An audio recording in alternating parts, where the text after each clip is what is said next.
fx equals to sin inverse ln x and fx equals to ln sin inverse x। कैसे किया जाए domain? तो ध्यान से देखिए, अगर मैं फर्स्ट फंक्शन की बात करता हूं तो मैंने ln x को t मान लिया, ठीक है।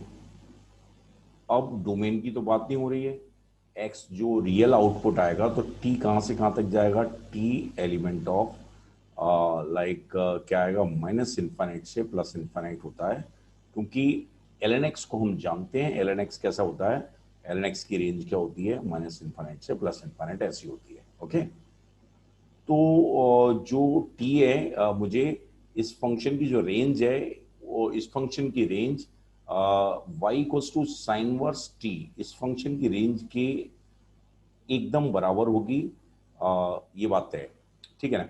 लेकिन t माइनस इन्फाइनाइट से प्लस इन्फाइनाइट हो, लेकिन t मेरे पास -1 से 1 तक होगा, वही काम का आएगा, डोमेन रिड्यूस हो जाएगी। क्योंकि अगर -1 से कम होगा t या 1 से ज्यादा होगा तो उस केस में साइन इनवर्स डिफाइंड नहीं होगा। दैट्स वाई जो t -1 से 1 का मतलब का आया, तो ओवरऑल साइन इनवर्स t जो रेंज है मेरे पास, कोई अंतर नहीं आया। जो साइन इनवर्स वेरिएबल की रेंज होती है वही आ गई। तो इसकी रेंज कितनी आ गई? -π/2 टू π/2। ध्यान से समझिए, क्योंकि साइन ln x को मैंने वेरिएबल माना, वो वेरिएबल माइनस इन्फाइनाइट से प्लस इन्फाइनाइट तक जाता है, लेकिन उसका डोमेन रिड्यूस हो जाएगी इस फंक्शन की, तो उसका वो वेरिएशन जब वो -1 से 1 तक होगा, उसके लिए साइन इनवर्स का वेरिएशन -π/2 से π/2 आ जाएगा। तो इस फंक्शन की जो रेंज है वो -π/2 से π/2 ही होगी, okay. ln sine inverse t की अगर मैं रेंज निकालना चाहता हूं तो साइन इनवर्स t को वेरिएबल मानेंगे, साइन इनवर्स x को वेरिएबल मानेंगे, लेट t मान लिया, सही है। तो नाउ साइन इनवर्स x को t माना, तो t कहां से कहां तक जाएगा भाई? t मेरे पास जाएगा -π/2 से π/2 तक, सही है। लेकिन t जब मेरे पास ln का अगर मैं नेचर देखूं तो नेगेटिव के लिए ln डिफाइंड नहीं होता। तो जब t -π/2 टू 0 होगा तब उसका ln डिफाइंड नहीं होगा। तो t का जो यूजफुल वेरिएशन आया वो कितना आया? 0 टू π/2 क्लोज, ठीक है ना।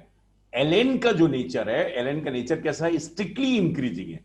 ln का नेचर कैसा है? स्ट्रिक्टली इंक्रीजिंग है, वो लगातार बढ़ रहा है, जैसे जैसे वेरिएबल बढ़ता है वो वैल्यूज बढ़ती हैं। तो 0 पर माइनस इन्फिनिट जाएगा और π/2 पे ln π/2 आएगा। तो इस फंक्शन की जो रेंज है वो कितनी आ जाएगी? -Infinite to ln π/2, okay.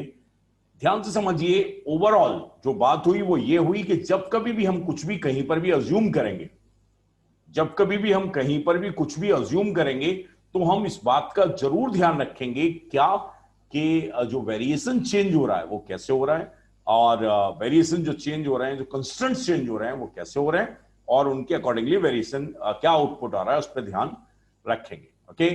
First में ln x को t माना, लेकिन t का जो काम का वेरिएशन था वो -1 से 1 वाला था और रेंज -π/2 टू π/2 आ गई।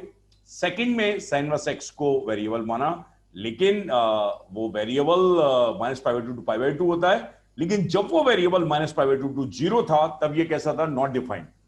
दैट्स वाई वो मेरे काम का नहीं रहा। लेकिन जब उसका वेरिएशन 0 ओपन टू π/2 क्लोज रहा तो उसका ln डिफाइंड है, और मैंने जब डिफाइंड है तो मैंने क्या किया? उसका नेचर देखा ln का, वो कैसा होता है? इंक्रीजिंग। दैट्स वाई ये मेरे पास रेंज आ गई, ओके।